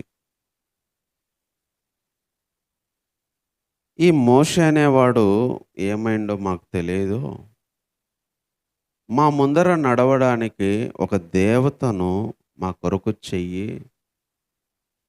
ఐగుప్తులో నుంచి నడిపించిన ఈ మోషే అనేవాడు ఏమైండో మాకు తెలియదు" అన్నారు. ప్రజలు దేవుని నుంచే తప్పిపోవడానికి ఎంతో టైం అవసరం లేదు. దేవుణ్ణి ఒక వ్యక్తి మర్చిపోవడానికి ఎంతో టైం అవసరం లేదు. ఒక 40 రోజులు మోషే దేవునితో వాళ్ళ కళ్ళ ముందే కొండెక్కిపోయి మాట్లాడుతుంటే,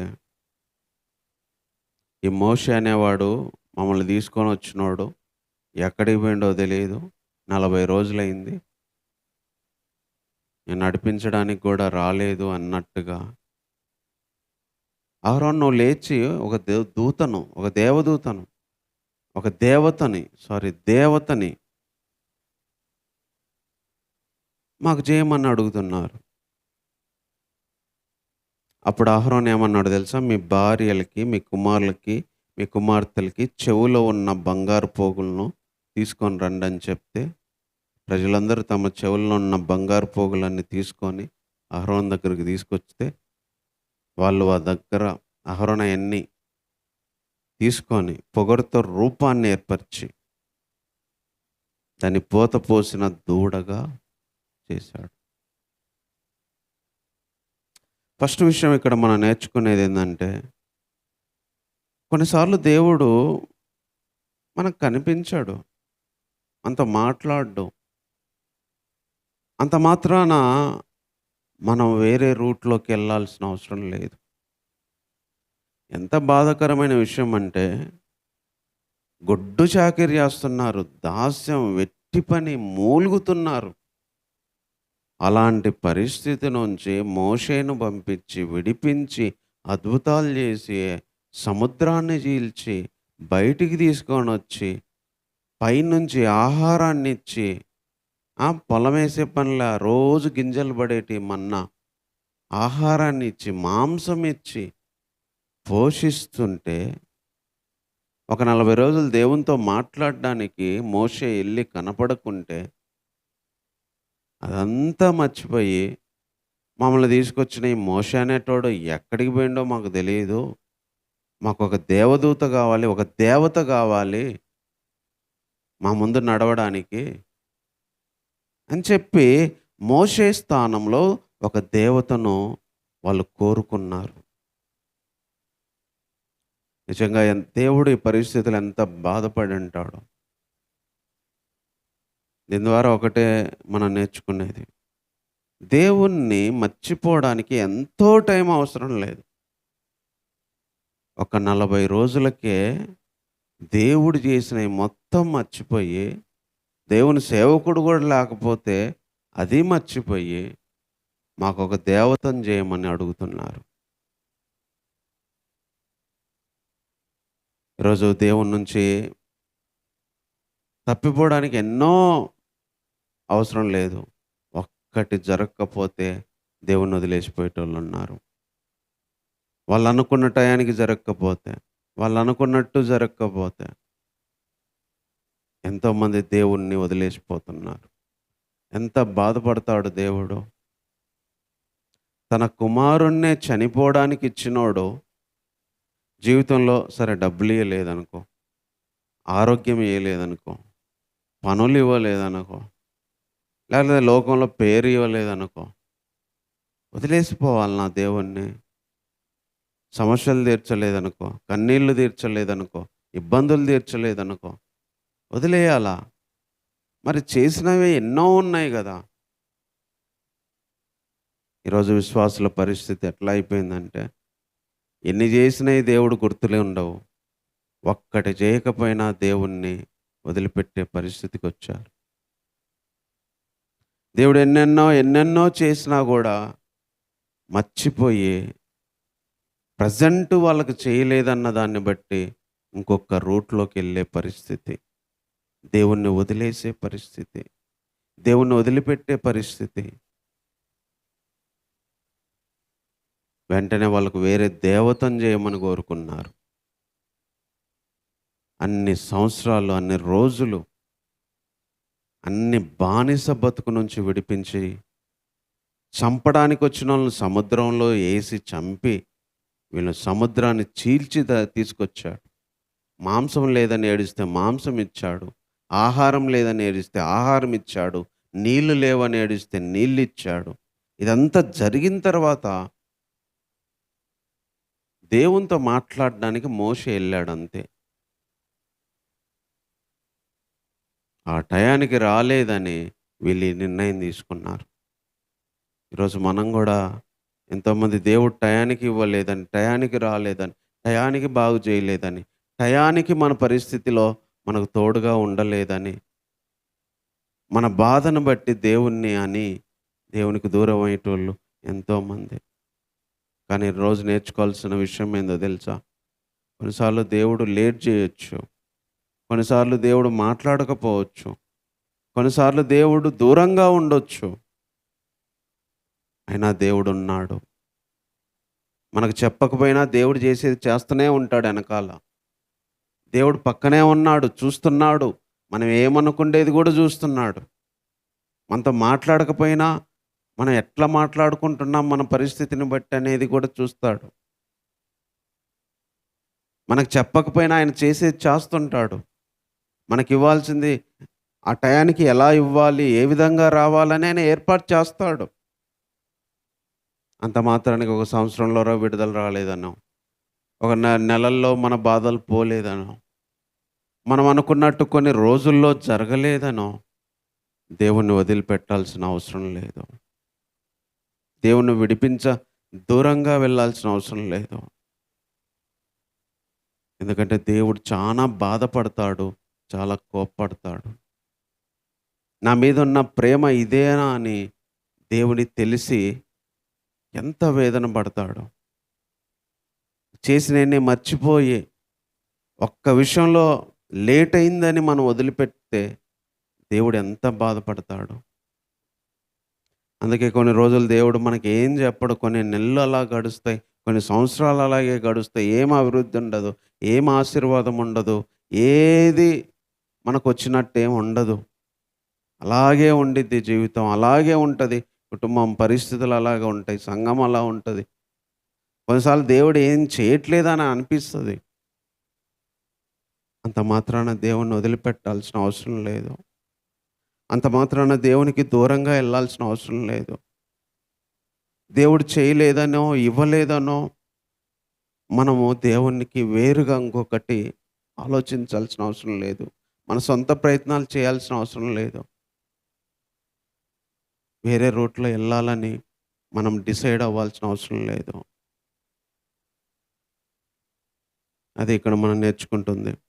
తర్వాత వీళ్ళు చూడండి ఎంత బాధ అంటే, అహరోన్ అనే సేవకుడు, మోషే అన్న, ఈ ప్రజల బాధ తాకిడి తట్టుకోలేక మరి ఎంత టార్చర్ చేశారో తెలియదు. కానీ ఆయన చెప్పలేకపోయాడు, అయ్యా ఆగండి, మోషే వస్తాడులే, దేవునితో మాట్లాడుతున్నాడు, వెయిట్ చేయండి అని చెప్పకుండా, బంగారు తీసుకురండి, మీ మీ ఒంటి మీద చెవులకున్నది అని చెప్పి తీసుకొని వచ్చి ఒక దూడను తయారు చేశాడు. దూడను తయారు చేస్తే వాళ్ళు అన్న మాట చూడండి. ఆ దూడ దగ్గరికి పోయి వీళ్ళు, ఓ ఇశ్రాయేలు, ఐగుప్తులో నుండి నిన్ను రప్పించిన దేవుడు ఇదే అన్నారంట.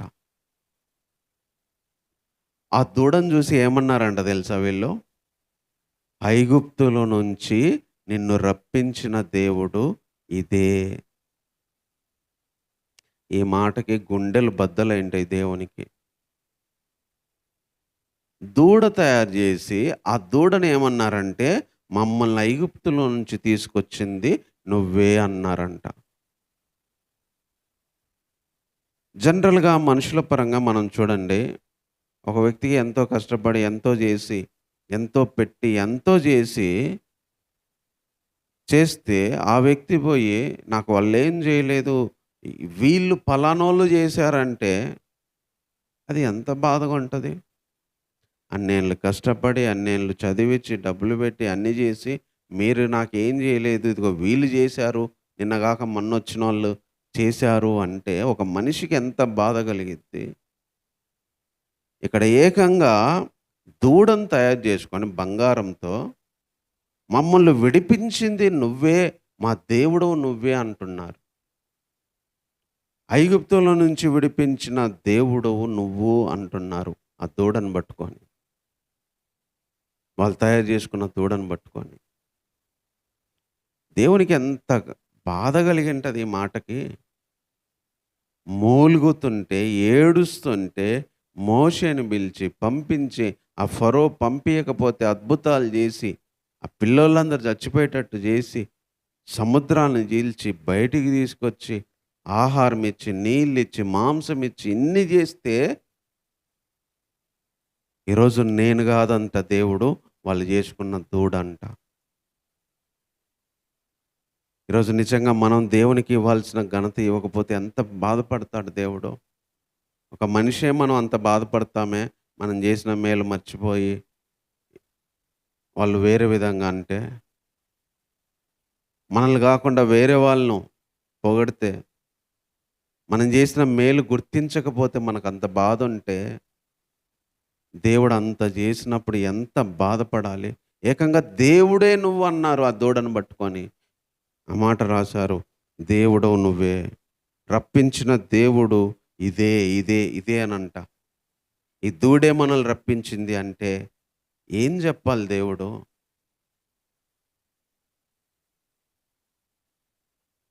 కొంతమంది మనం నిజంగా దేవుని విషయంలో కూడా ఎంతోమంది కూడా దేవుడు నడిపిస్తే, దేవుడు కాపాడితే, దేవుడు మేలు చేస్తే, దేవుడు తప్పిస్తే, దేవుడు జాబిస్తే, దేవుడు ఆస్తిస్తే, దేవుడు ఆరోగ్యం ఇస్తే, మనం ఇంకొకళ్ళని పొగిడితే దేవునికి ఎంత బాధ ఉంటుంది. సరే దేవుని పొగడకపోతే పొగడకపోయినాం, అదే వేరే వాళ్ళని పొగిడితే ఎంత బాధ ఉంటుంది. ఈరోజు ఎంతోమంది దేవుడే చేశాడు అని చెప్పుకోలేని పరిస్థితిలో, సొంతంగా వాళ్ళే చేసుకున్నారని, వాళ్ళే సంపాదించారని, వాళ్ళే ఆ స్థితికి వచ్చారని తమ్మును తాము పొగుడుకునేవాళ్ళు, లేకపోతే ఇతరులను పొగిడేవాళ్ళు. ఇదిగో వీళ్ళు కదా ఈ దూడను పొగుడుతున్నట్టు. దూడను పొగుడుతున్నారు. అప్పటికప్పుడు తయారు చేసిన దూడ వాళ్ళని ఏడిపించిందంట. వాళ్ళకి ఏడొచ్చింది బంగారము. దేవుడు ఆ ఐగుప్తులదంతా తీసుకొని వీళ్ళకి ఇస్తే వచ్చింది ఆ బంగారం. ఆడే గొడ్డు చాకరీ చేస్తే వీళ్ళకి తిండి కూడా లేదు. అలాంటోళ్ళని తీసుకొచ్చి వచ్చేటప్పుడు వాళ్ళకున్న ఆస్తి మొత్తం తీసుకొని వచ్చారు వీళ్ళు. ఆస్తి అంటే వాళ్ళకున్న వస్తువులు తీసుకుంటే వాళ్ళు ఇచ్చారు. అట్లొచ్చింది ఈ బంగారము. ఈరోజు ఆ బంగారాన్ని బట్టి దేవుడిచ్చిన ఆ బంగారంతో దూడ చేసుకొని, ఈరోజు దేవుడు నువ్వు కాదు ఇచ్చిన ఆయన్ని మర్చిపోయి దూడే దేవుడు అంటున్నారు. మమ్మల్ని రప్పించింది యెహోవా కాదు ఈ దూడ అని చెప్తున్నారు. ఇక్కడ నేర్చుకునే విషయం ఇదే. ఎవరు ఏం చేశారు, దేవుడు ఏం చేశాడు, ఏది చేసినా మనం దేవుడు తప్ప మన శక్తి కాదు, మన బలం కాదు, మన టాలెంట్ కాదు. మన ఆరోగ్యంగా ఉన్నామంటే ఆయనే, ఆస్తి ఉందంటే ఆయనే, మనం ఈ స్థితిలో ఉన్నామంటే ఆయనే. అది మర్చిపోయి మనం ఏం మాట్లాడినా కాడా దేవునికి చాలా బాధ కలిగిద్ది.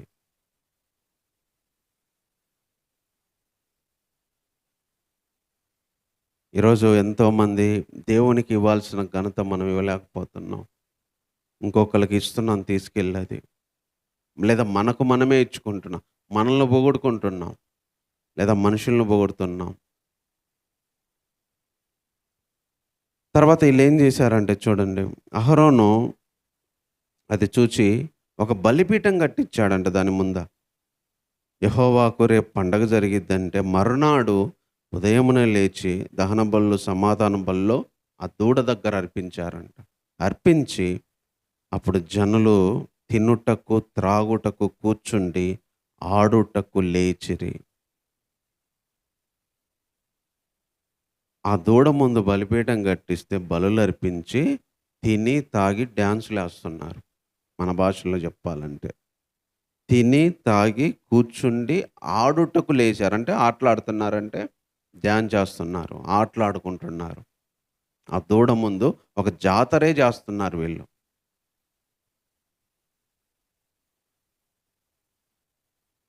నిజంగా ఇది ఇంకా బాధాకరమైన విషయం. మన సంతోషం ఎప్పుడు దేవునిలో ఉండాలి. మన ఆనందం దేవునిలో ఉండాలి. కానీ వీళ్ళు మాత్రం దూడ దగ్గర తిని, తాగి, ఆడుకుంటా, డాన్సులేసుకుంటా ఉన్నారు.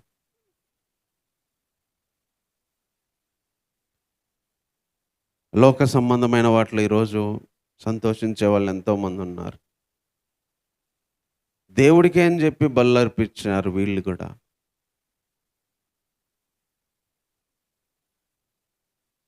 ఇంతగా తప్పిపోయారు.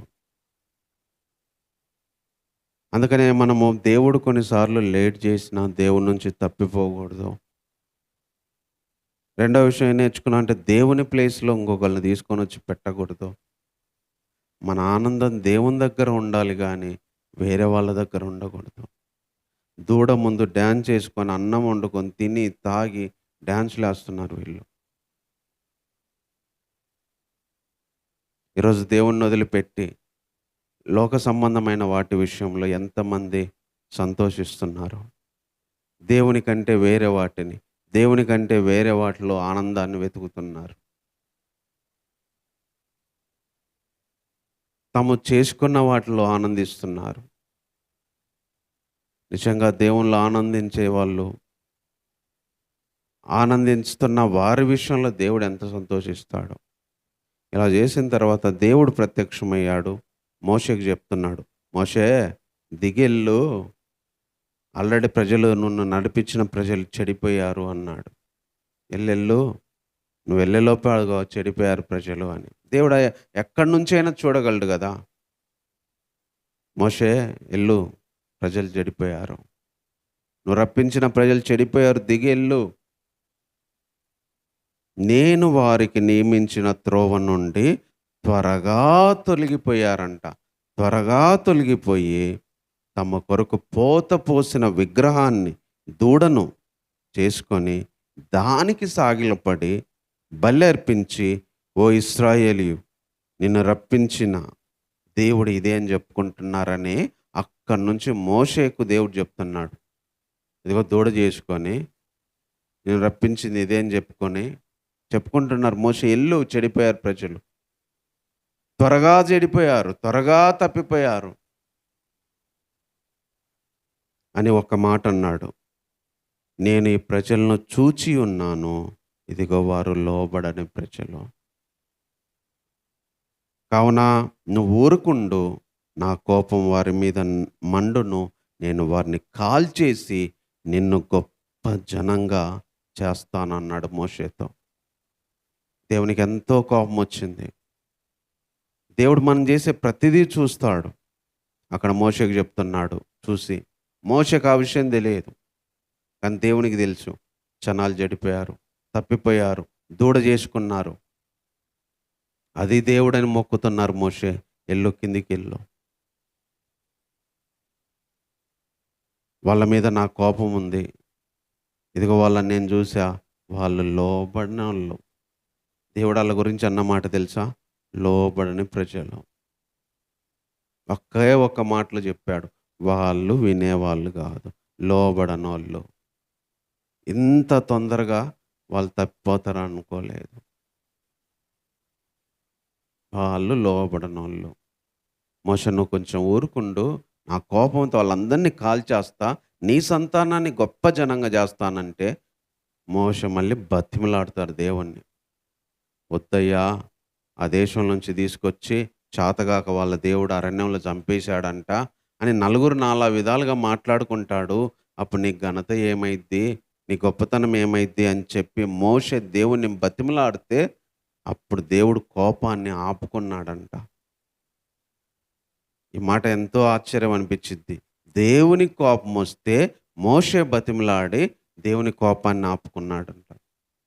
మోషే ఇయన్నీ చెప్తే అప్పుడు దేవుడు తన కోపాన్ని ఆపుకొని వాళ్ళని చంపాలనుకున్న దాన్ని ఆప్ చేశాడు. మోషే దిగొచ్చాడు.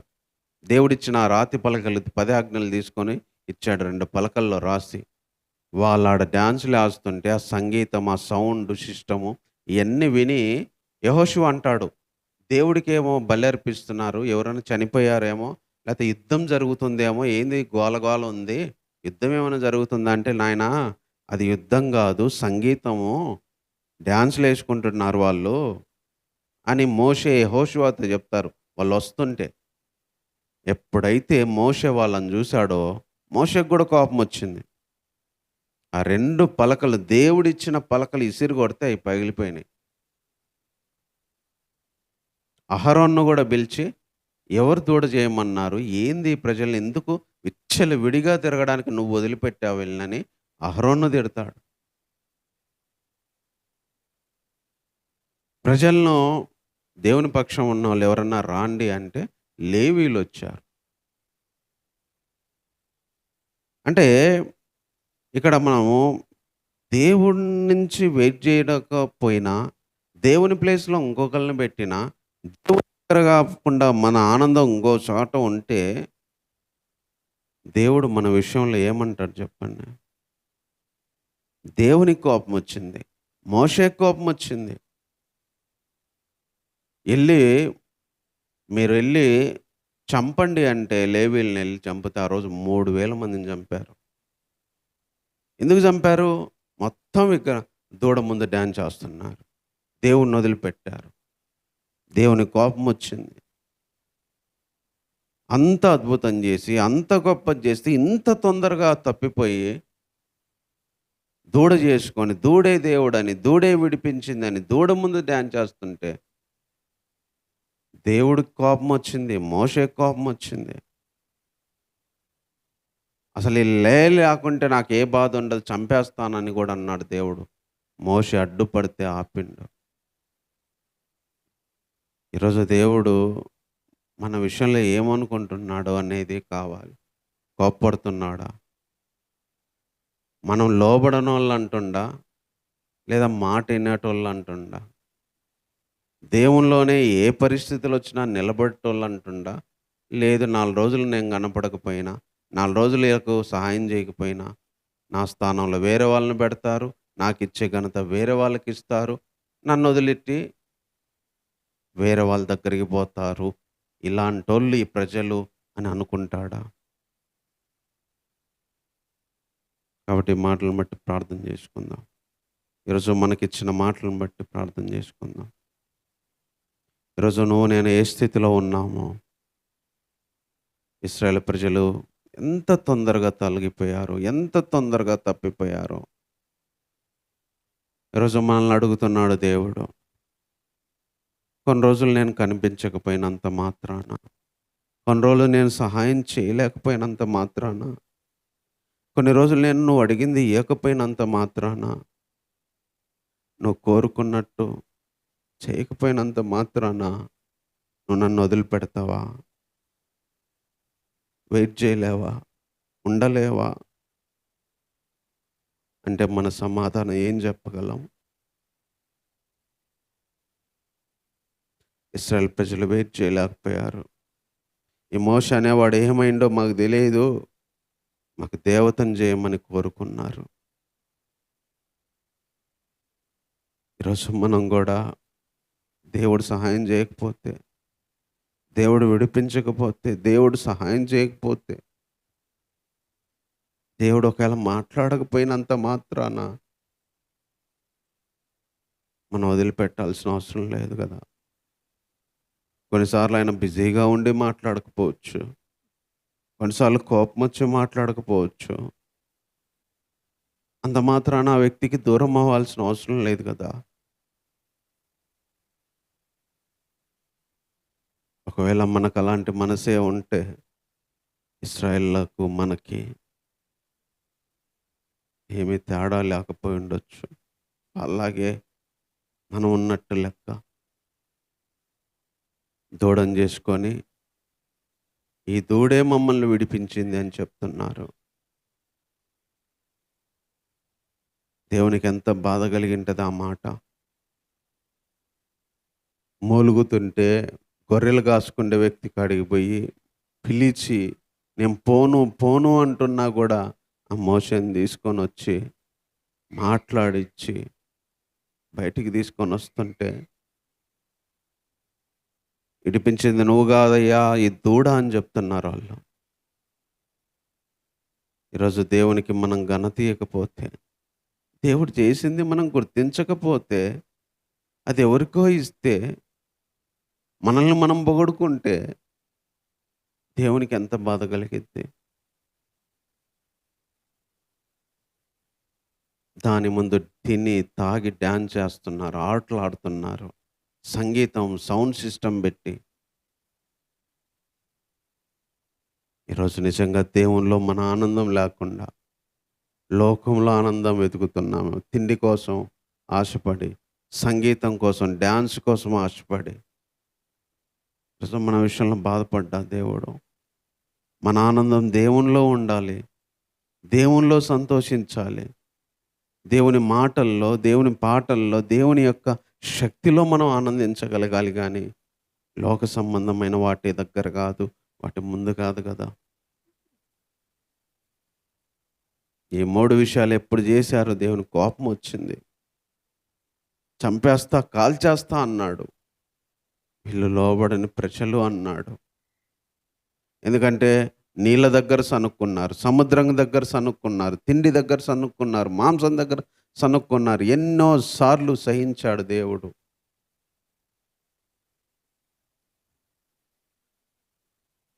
ఇంత త్వరగా 40 రోజుల్లోనే తొలగిపోయారు. ఒక 40 రోజులే మోషే వాళ్ళకి కనిపించలా. మోషే కోపం వచ్చింది, పలకలు కూడా పగలగొట్టాడు. ఈరోజు దేవుని కోపం రావచ్చు, యేసుక్రీస్తు కోపం రావచ్చు, పరిశుద్ధాత్మ దేవుని కోపం రావచ్చు మన మీద. ప్రాణం పెట్టాడు, గుర్తించకపోతే కోపం రాదా? పరిశుద్ధాత్మ వచ్చాడు, తెలుసుకోకపోతే కోపం రాదా? సొంత కుమారునే ఇచ్చాడు, అర్థం చేసుకోకపోతే కోపం రాదా దేవునికి? పరలోకం ఇవ్వాలని, పాపం నుంచి విడిపించాలని, ఆయన దగ్గర కూర్చోబెట్టుకోవాలని ఇంత చేసిన తండ్రిని మనం వదిలిపెడితే, యేసుప్రభువును గుర్తించకపోతే కోపం వస్తుంది దేవునికి. ప్రార్థన చేసుకుందాం. ప్రేమ కలిగిన తండ్రి, నీకు వందనాలనైనా. తండ్రి, కొన్నిసార్లు లేట్ అయినా నిన్నే కనిపెట్టుకొని ఉండాలి తండ్రి. అంతకంత క్షీణించిన వచ్చేవరకు ఎదురు చూడాలి ప్రభువా. అది ఆనందమైన, అభివృద్ధి అయినా, సంతోషమైన, ప్రభువా, ఆశీర్వాదమైన ఏదైనా సరే దేవా, కొన్నిసార్లు నిన్ను వదిలిపోకూడదు నాయనా. అవసరమైతే అదే స్థితిలో ఉండి చచ్చిపోయినా బాధ లేదు, కానీ ఇంకొక చోటికి, ఇంకొక రూపంలోకి, ఇంకొక రూట్లోకి నిన్ను వదిలిపెట్టిపోయే పరిస్థితి నాకు మాకు రావద్దని కోరుకుంటున్నాం ప్రభువా. నువ్వు స్వస్థత ఇవ్వకపోయినా, డబ్బులు ఇవ్వకపోయినా, ఆశీర్వదించకపోయినా బాధ లేదు, కానీ నాయనా వాటి కోసం మేము వేరే దారులలోకి వెళ్ళకుండా సహాయపడండి దేవా. నీ స్థానంలో వేరే వాళ్ళని మేము పెట్టకూడదు నాయనా. నువ్వు దేవుడు అని వేరే వాళ్ళ దగ్గర మేము చెప్పకూడదు నాయనా. మమ్మల్ని మేము పొగడుకోకూడదు నాయనా. నీ ప్రేమను గుర్తించగలగాలి, నీ త్యాగాన్ని గుర్తించగలగాలి. నువ్వు ఎంత చేశావో నైనా మేము అర్థం చేసుకోగలగాలి తండ్రి. మా సంతోషం లోక సంబంధమైన వాటి విషయంలో కాదు దేవా, నీ దగ్గర ఉండాలి. లోక సంబంధమైన వాటి దగ్గర కాదు మేము ఆడాల్సింది, తిని తాగాల్సింది నాయనా. నీ దగ్గర ఆనందించగలగాలి ప్రభువా. నీ చేత లోబడనోళ్ళు అనే మాట మా గురించి అనిపించుకోకూడదు నాయనా. నువ్వు కోప్పడి నశించి చంపేంత పరిస్థితి మా మీదకి రాకుండా సహాయం చేయి తండ్రి. పరిశుద్ధాత్మకు మేము దుఃఖపెట్టకుండా, యేసుప్రభు వారిని దుఃఖపెట్టకుండా, తండ్రి మిమ్మల్ని దుఃఖపెట్టకుండా బ్రతకడానికి సహాయం చేయి దేవా. ఈ మాటలన్నీ మాలో ఫలింపచేయండి దేవా. విన్న మాకు నేను నీ ఎడల ఎంతగా భక్తి భయం కలిగి జీవించాలో ప్రభా, ఇశ్రాయేల్ ప్రజల్లాగా కాకుండా నువ్వు సంతోషించే విధంగా అయా అందరూ వదిలిపెట్టినా నిన్నే పట్టుకొని ఉండే ప్రజలుగా మేము బ్రతకడానికి సహాయం చేయి తండ్రి. వచ్చిన నీ బిడ్డలను జ్ఞాపకం చేసుకో ప్రభా, సహాయం చేయండి, కనికరించండి. మాటల ప్రకారం మేము చేయడానికి సహాయం చేయండి దేవా. ఇంతవరకు మాతో ఉన్నందుకై వందనాలు చెల్లిస్తున్నాం ప్రభా. ఇలా ప్రతి ఒక్క విశ్వాసి సేవకుడు జీవించడానికి సహాయం చేయండి దేవా. ఎంతోమందినైనా మధ్యలోనే వదిలేసిపోతున్నారు దేవా. ఎంతోమంది ఎన్నో మేళ్ళు పొందుకొని చివరికి ఇంకొక రూట్లోకి వెళ్ళి మర్చిపోతున్నారు ప్రభా. ఇవ్వలేదని కొంతమంది వెళ్ళిపోతున్నారు, ఇచ్చినా కూడా గుర్తించలేక కొంతమందినైనా బాధ పెడుతున్నారు. కొంతమంది లోక సంబంధంగా ఆనందం ఉందని అక్కడ వెతుక్కుంటున్నారు ప్రభా. దయ ఉంచి నీ బిడ్డలుగా మేము నేను ఎవ్వరూ తప్పిపోకుండా సహాయం చేయండి. ఈరోజు ఇంతవరకు మాతో ఉన్నందుకు వందనాలు. సార్వత్రిక సంఘాలు దేశాన్ని ప్రపంచాన్ని జ్ఞాపకం చేసుకొని దేవా, యుద్ధాలు జరుగుతున్నాయి ప్రభా, అల్లర్లు దేశాల్లో ప్రభా జరుగుతున్నాయి. అయినా ఎన్నో చోట్ల భయంకరమైన పరిస్థితులు జరిగి ఎంతోమంది చనిపోతున్నారు దేవా. సమాధానం దయచేయండి అయినా, నెమ్మది దయచేయండి అయినా. ప్రపంచంలో పరిస్థితులు అల్లకల్లంగా ఉన్నాయి ప్రభా. అన్యాయం విస్తరించిపోతుంది దేవా. ఒక దేశం మీదకి ఒక దేశంనైనా యుద్ధానికి సిద్ధమవుతున్నాయి ప్రభా. కనికరించండి, సహాయం చేయండి. ఇబ్బందులతో బాధపడుతున్న వారునైనా, సమస్యలతో బాధపడుతున్నారు, అప్పులతో బాధపడుతున్న వాళ్ళు, రోగాలతో బాధపడుతున్న వారినైనా, వ్యాధులతో బాధపడుతున్న వాళ్ళనైనా కనికరించండి, సహాయం చేయండి అయినా. బీదలను జ్ఞాపకం చేసుకోండి దేవా. దిక్కులేని వారిని జ్ఞాపకం చేసుకోండి. అనాథ బిడ్డలను జ్ఞాపకం చేసుకోండి ప్రభా. మీరే సహాయం చేయండి తండ్రి. నీ రాకడ వరకునైనా మమ్మల్ని సిద్ధపరచండి. నీ రాకడ వరకు మేము నమ్మకంగా బ్రతకడానికి సహాయం చేయండి దేవా. ఈ వారం అంతా కూడా మీ సన్నిధి మాకు ఉంచండి. పనుల్లో సహాయపడండి. ఆరోగ్యము, మానసికంగా కావలసిన సమాధానం, సంతోషం దయచేయండి ప్రభా. ఆర్థికంగా కావలసిన సహాయం దయచేయండి తండ్రి. మళ్ళీ నీ సన్నిధిలో కలుసుకునేంత వరకు నీ కృప మాకు తోడుగా ఉండమని కోరుకుంటూ ఈ ప్రార్థన మా రక్షకుడైన యేసుక్రీస్తు వారి నామంలోనే ప్రార్థించి వేడుకుంటున్నాము తండ్రి. ఆమేన్. మన తండ్రి అయిన దేవుని ప్రేమ, ఆయన కుమారుడు మన రక్షకుడైన యేసుక్రీస్తు వారి కృప, పరిశుద్ధాత్మ యొక్క సహవాసము మనం ఇశ్రాయేలు ప్రజల్లా కాకుండా దేవుడు కోరుకున్నట్టు చేయడానికి దేవుడే సహాయం చేసి నడిపించును గాక. ఆమేన్. అందరికీ వందనాలు.